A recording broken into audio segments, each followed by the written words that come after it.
15 ปีที่ไต้เฮาห่างแดนดินเดินเข้าไปจงเอ็นดู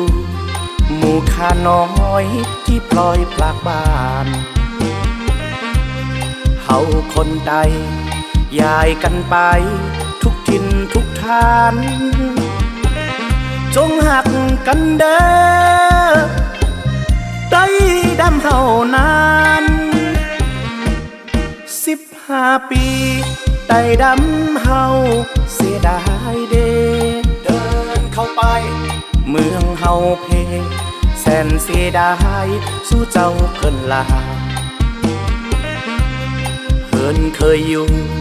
อู่เคยนอนต้องจรจำลาป้าให้ป้านาน้ำตาไตไหล15 ปีที่ไต้เฮาเสียแดนเมืองเดินเข้าไปเคยหุ่งเฮืองหมู่ข้าน้อยอยู่สุขสบายลุงแกงตาได้สร้างสาบ้านเมืองไว้ให้บัดนี้จากไกลไต้เสียดายเด้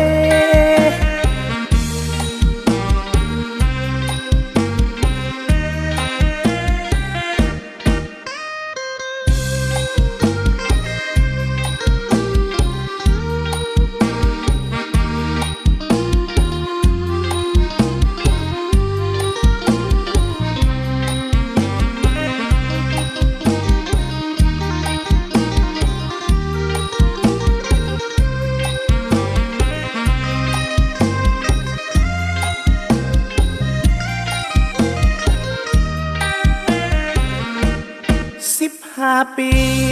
ที่ไต้เฮาห่างแดนดินเดินเข้าไปจงเอ็นดูหมู่ข้าน้อยที่ปล่อยพลากบ้านเฮาคนใดย้ายกันไปทุกถิ่นทุกฐานจงหักกันเด้อ